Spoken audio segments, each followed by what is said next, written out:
Hey everybody, this is Alex Merced, and welcome to another video in our Introduction to React 2024 video series. So in the last videos, you got a brief taste of one way you could execute a form using the useRef hook. Now in this video, what I want to do is explore the idea of using forms in React a little bit more in depth and show you lots of ways you can execute forms just in plain React without using any of the form libraries in React. So what I'm going to do is I'm going to create a new folder. Okay, so I'm going to create a new folder. And we're going to call this forms lesson. Okay, and let me just create our main component for that. So new file, we'll call this just our form lesson component .jsx function form lesson return h1 form lesson. Actually, let's just make that a div form lesson. Then we will export form lesson, and then let's go hook that back up into our component. So let's go to app.jsx, where right now we still have our to-do list from the previous lesson. So I'm going to remove that, and let's import form lesson and make form lesson our new main component showing up on the screen. Boom, you see that right there on the left. There is form lesson. Okay, so let's see here. Let's show you just sort of like pure HTML form without using any kind of weird like React way of doing things. Okay, so let's create a new file. We'll call this form1. Function form1. And let's see here, function form1. And what we do is we're going to just return a standard form.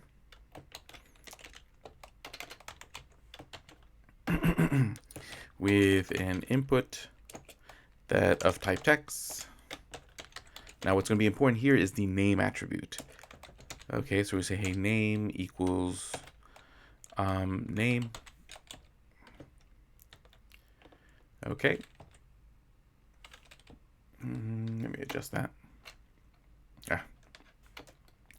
Screw that up. Okay, let's try that again. Input type equals text. Name equals name. There we go. Then we do a second input, which will be input of type equals number. And the name will equal age. Okay, and then we'll have a submit button.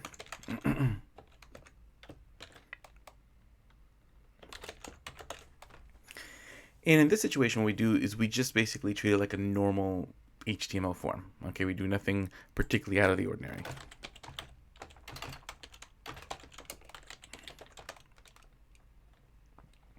Export default form1.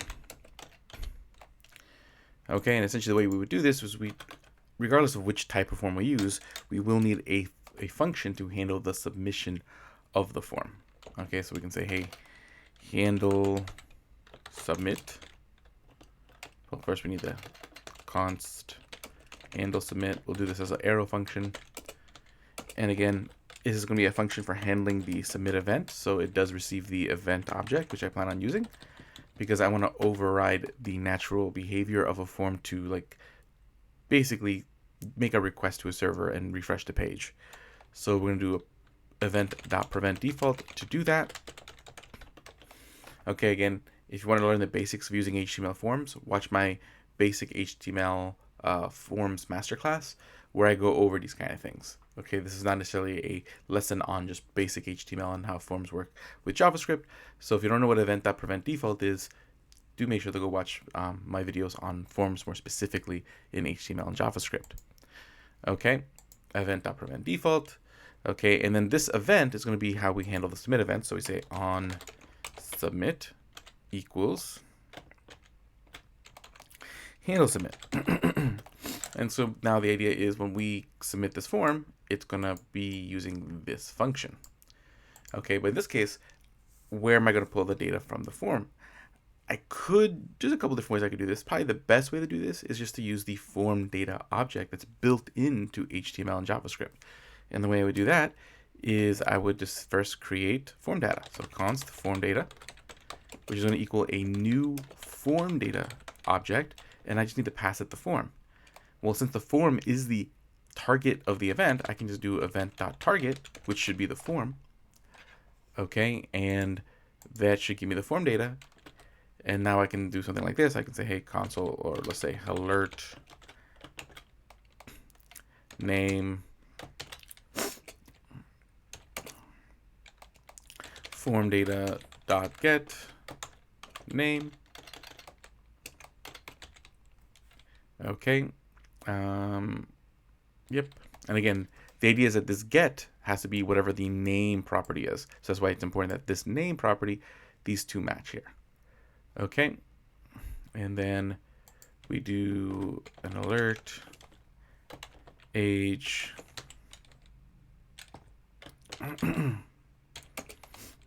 and we say form data dot get age.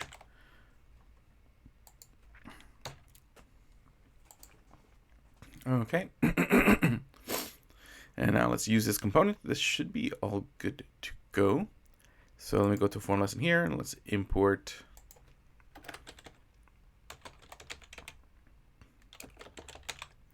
form1.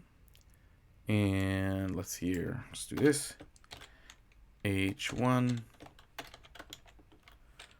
form1.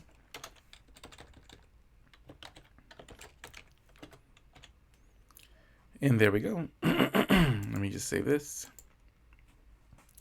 And let's see what happens. So if I type in Alex Merced, and we'll say age 38, let's see if this does what it's supposed to do. Name, well, that's not quite the data I expected. Age, let's examine. Okay, so let's see here. Let's first make sure that event.target is the form. So let me console.log event.target. Okay. So if I do that again. Okay, and then the form is the target. Yes. And we are passing the form there. So am I not using form data correctly? Well, let's try this. Console.log form data dot values. This should just give me all the values on the form. Okay. Now I hit submit. Look at my console log here. Oh, it's just giving me that iterable. Boo. Okay, so let's do it this way. Const values equals form data dot values. Oh, because it's a function. That's what I didn't do before. Console.log. Okay. And then this should be form data. There we go. And form data, yeah, it does give me an iterator. So that's what I thought I was going to do. Okay, so in that case, let's do this. Const values equals form data dot values. Okay, because form data has a bunch of functions built into it for working. So what this values function does is going to give you basically an iterator of the values, but you can't use it like an array, which is kind of silly. So what you need to do is you need to, well, loop over it. So then in this case, what I need to do is like for let values of, or let value of values, and then we'll just console.log value. Okay.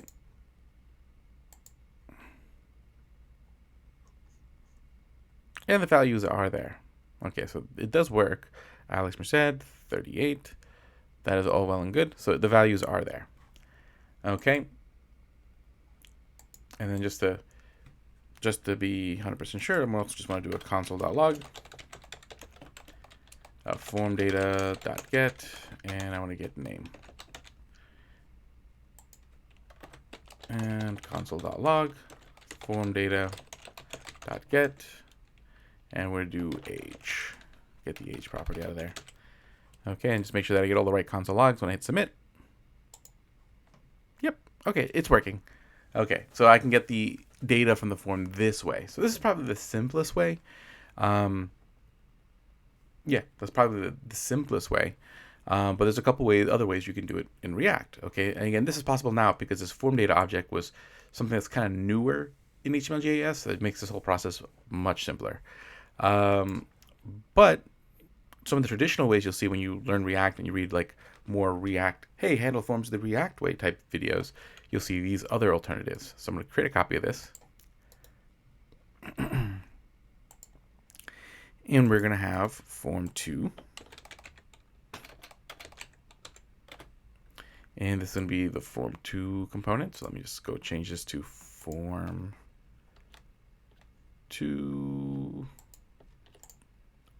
I want to use alt. Okay.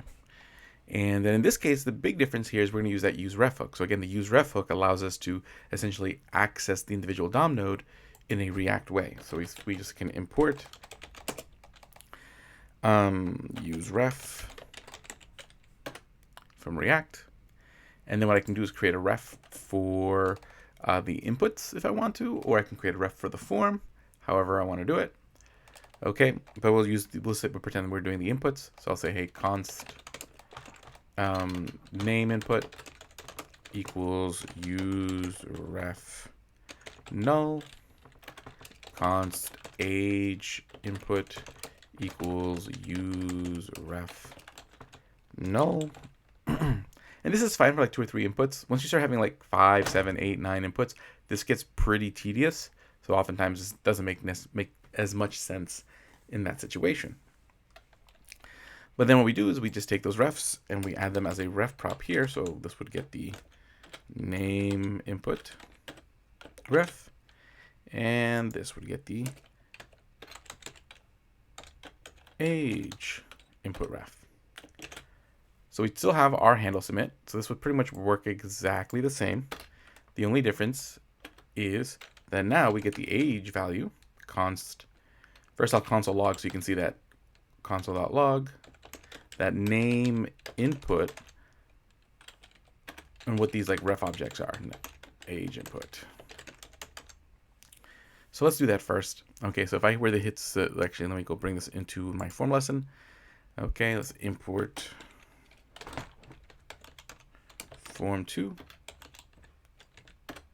And then let's add another h1 and say this is form2. And then we'll use the form2 component. And there we go. Okay, so now if I do this, let's say again I do Alex Merced. Alex Merced, 38. If I hit submit, okay, let's take a look at what we see here. So notice we get the when we console log a name input, you see it's an object with one property current. And what's that current equal? It literally is the input node. Okay, so essentially the .current property is the input node that I can just use like normal JavaScript, or like it's a normal JavaScript node. Okay, so again, if you're not familiar with DOM nodes in JavaScript, go watch my DOM videos. Again, this is supposing that you have that foundation in JavaScript. And if you don't, you should make sure you have that foundation in JavaScript before going too deep into React. Okay, so so we have our DOM nodes. So now I can go grab the name from the name input. So I can say, hey, name input dot current dot value, because that would be the value would be the input on a form input node to grab what I typed in the box.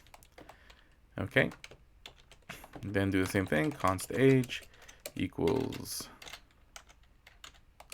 name input dot current dot value. Actually, it should be age input.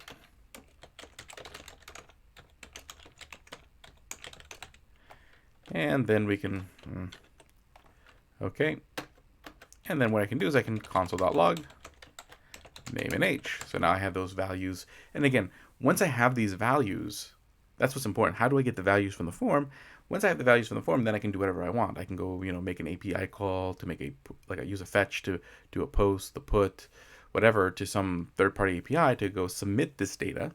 Or I can use it for some other process on my page. What I do with the data just depends on my particular application. The question is, how do I create the form and then use the data that's on the form when it's submitted? So here you're seeing 3 ways to do that. So by console logging the data, we've shown that we've received the data so we can do something with it. Again, what you're going to do depends on your particular application. Okay, so in this case now, I'll submit this. And we can see that console logs just fine. Okay, so that's one way to do it. And you see this way is not so bad either. Now, the one that tends to always complicate or confuse people the most is going to be this third way, but it's also probably the most typical way it's done in React. One is because there's a couple different reasons, but let's first build it out. So I'm going to go copy and paste this. And now we'll have form3. Rename form3.jsx. Okay, now in this third form, we are not, so in the first form, we access the data in the form using a FormData object. In the second example, we access the data in the form using a ref hook. Now in this situation, what we're doing is we're going to use state. So we're going to make the form stateful. So what does that mean? What this means is that we're going to have state that tracks all the different inputs in the form. Okay. Now what's going to end up happening is that every time we change those inputs, we need to update the state. So we're going to have to create another function to handle when the inputs change. So essentially, the data from our form, we're not getting it from the form itself, we're going to get it from our state. But we need to make sure we update our state when the form updates. And then vice versa, we want the form to update when the state updates. And this pattern is referred to as a controlled form. One of the benefits of this is that since you have an event, something that's occurring every time the form changes, you can build validations into those handle change events to validate your form inputs as people type. But otherwise, I mean, honestly, the more I think about it, the more I kind of like the FormData method as sort of the best. It's just built into HTML and JavaScript. Doesn't require you to do anything that you wouldn't have done without React. Yeah, this is just a very typical pattern you'll see a lot. So in this case, I don't need the ref hook. What I do need is the state hook. Okay, that I am going to need. So I'm going to bring in that hook. I'm going to delete my refs. Okay, I'm going to delete my reference to my refs, so don't need those anymore. And I'm going to clean out this function a bit because how we're going to handle the submission is going to be a little bit different when we get there. Okay, but we just, again, no matter which scenario we need a handle submit function or a function to handle the submit event, which again is on the form. Okay, that's what tells it to handle, basically, hey, this form was submitted, which means they either click the button in the form or they hit the enter key on any of the inputs in the form. Those would all be construed as a submit event, which is different than just a button where you have to click it. Okay, so a little bit differences between using a form with inputs inside of it versus just using inputs that are just freely strewn about with a button that's supposed to be the submission. Cool. Now, let's see here. Event.prevent default. Let's see here. What I can do, what I want to do is create state for my form. So what we'll do is we'll create our state. So const, we'll say form data, set form data equals use state. Then usually you'll wrap it in an object. Okay. And then what you will do is we'll create a property for each name on the input. So again, the first input's named name. So we'll have a property called name, and then we'll just sort of have a default value that represents sort of an empty name input. So an empty string. And then we'll have age 0. Okay. And essentially that's that. Okay. That's simple. And oftentimes what I will do is I will, to reduce some later code later, what I will do is I'll actually save this as a separate variable and call this const empty object, or just empty. So this just represents like sort of like the default state of my form. The reason is because later on I might want to change it back to reset the form. So what I can do is now say, hey, the state's initial value is this empty object. Okay, awesome. So basically there's my initial state, and then I just pass it to the useState function, and now I have FormData is going to equal that. And basically what I need now is I need to first bind that state to the form. So I need to say, hey, this form controls what shows up in those inputs. So the way we do that is that we take the value property of each input and we say it equals the right property in the object. So we'll say, hey, form data.name. Okay. No, form data.name. Stop correcting it. Form data.name. Oh, because I misspelled it over here. Wait, you can tell I just woke up. Okay, form data.name. Then here we're going to do value equals form data.age. Now this is where things usually get confusing for people. Okay, so at this point, what I'm going to do is I'm going to make sure I change the name of this, form3 and form3. Let's go bring it into our lesson. Import form23. There we go. And let's set it up. H1 form3 form. Okay, and that, oh, form3. There we go. Okay, so here's our third form. Now watch what happens when I start trying to type in it. Nothing. So you notice I'm typing keys. You can hear the keys being click-clacked on my keyboard, but nothing is showing up in that input box. Now the reason being is, if we go back to that component, when I set the value prop, that tells you what I should see inside the input box. So I'm saying, hey, that input box should always equal form data.name, which is just an empty string. So it just keeps resetting it. So it's my input's registering, but the minute it registers, it just resets it back to an empty string. Okay, so this is what we mean by it's a controlled form. The state is controlling what you see in the form. So what we need to do is have the form control what you see in the state. Okay, so this is sort of a very contrived way of pulling off what's called the two-way binding, because typically in React you only have one-way data flow. You know, data goes from child to parent, from parent to child, and that's it. There's no mechanisms for data traveling in the other way. So in this case, what we have to do is kind of create sort of a weird workaround. So the way we do this is we create a function typically called handle change.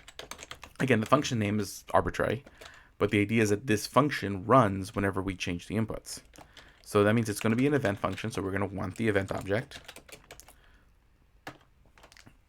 Okay. Now what's going to happen is that we want to target the input with the right name. Okay. So I'm going to write this sort of in a long way. There's a quick way of writing this, but it won't be as clear as to what's happening. So I'm going to write it the long way so you can understand sort of the bits of what's going on. Okay, so let's go grab the actual input node, the thing that triggered the event, and put it in a variable. So we'll say const input equals event.target, because the event target is always the thing that had an event. So if I'm talking about the change event in React, it's whenever I type into an input, the input is changing, so that input is the target of the event. Okay, so that's going to grab me the input. Okay, but what I want is that input's name property. So it would be input.name. Okay, so that's going to get me this property here. So it'll either get me name when I'm typing in the name, and again, I'll put console logs between each of these so that way you can see what's going on when we actually use it. Okay, try to make this as clear as possible. Okay, event.target.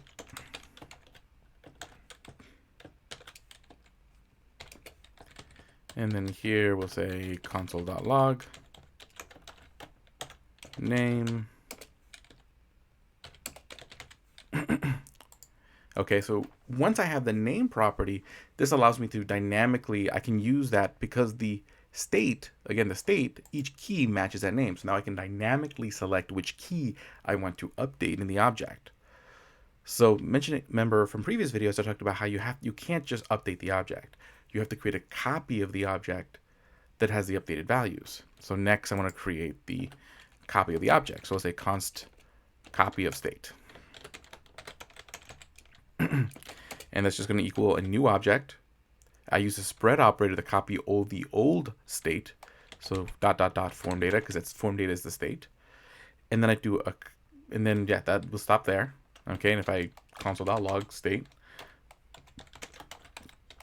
copy of state, that'll be obvious what that is. Okay, and now that I have the copy of the state, I update the copy. So I'll take the copy of the state, but again, I don't know which input got updated, but luckily I have the name of the input that got updated by using the event.target. Okay, so then what I can do is I can pass the name property, and this is going to access the right property, and then what I can do is set it.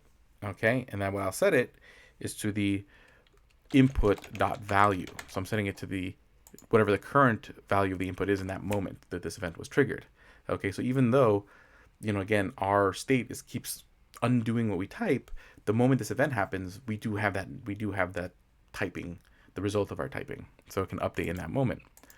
Okay.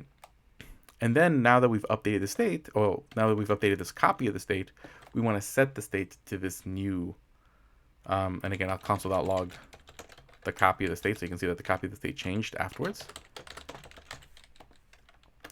And then what we do is we use our set state function, so set form data, to set the state for the component to this new copy. Okay, because this new copy has our changes. Cool.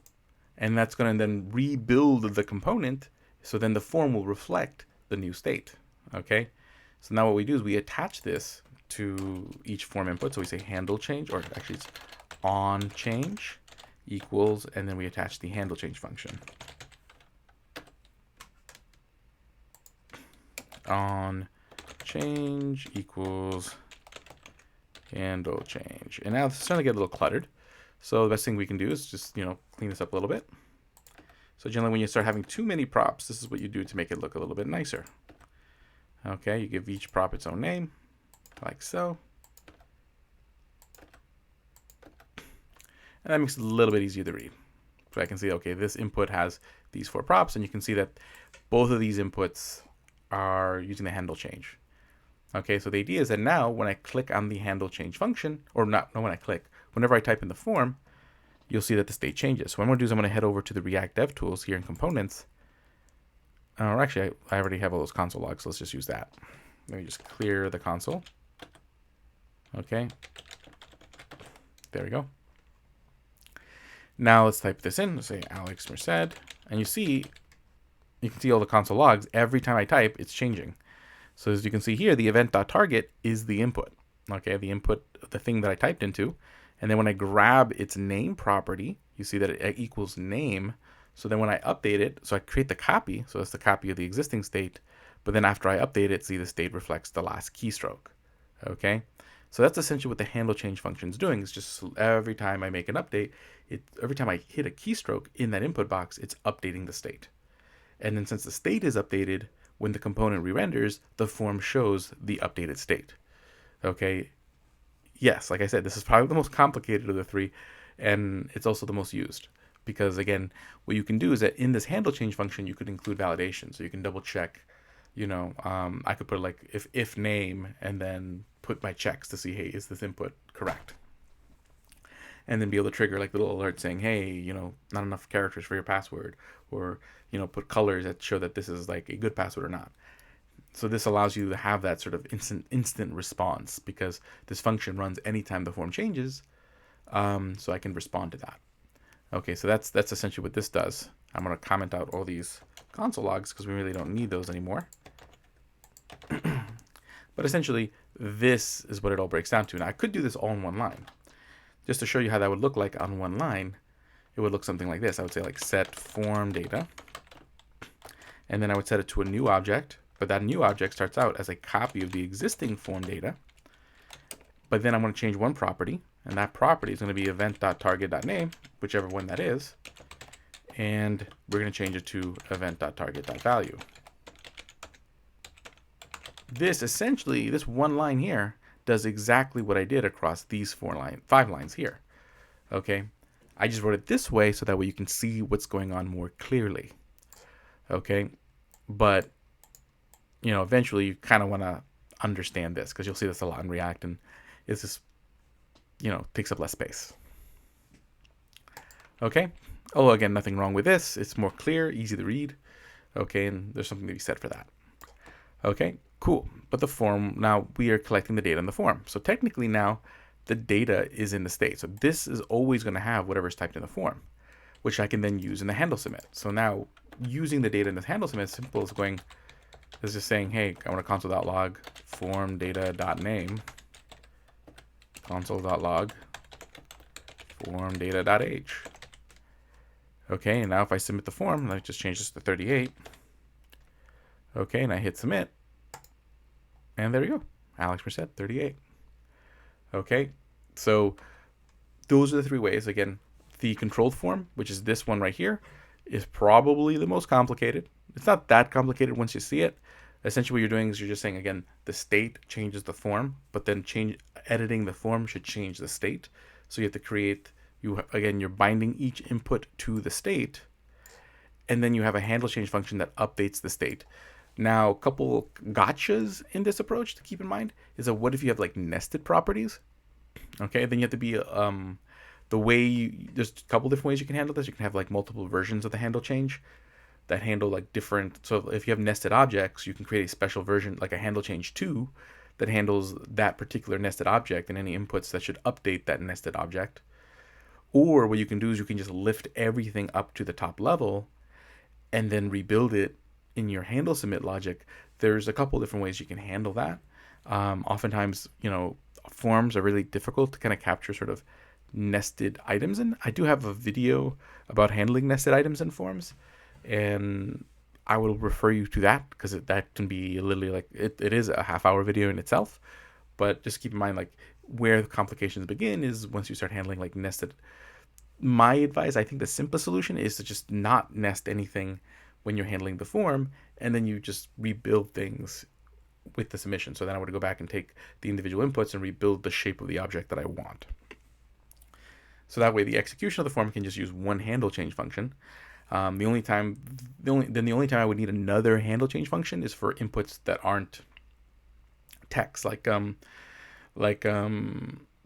for example, a checkbox. Like a checkbox, in that case, what I'm updating, I'm not updating a value, I'm updating its checked property to true or false. So really I'm updating to checked or unchecked. So in that case, that update isn't going to be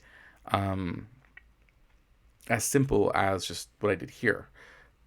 But you cross those bridges when you get there. Like if you find you use an input where your handle change function doesn't work, you could always put in either if statements in your handle change function to handle different types of inputs, because you have the event target, so you can check what type of input it is. Use an if statement to say, okay, hey, if it's this type of input, do this. If it's this type of input, do that. And same thing with the nested. You could actually put if statements in your handle change to handle to basically handle the updates. To capture like those nested properties. But yeah, that should do it. My name is Alex Merced. I'll see you all in the next video.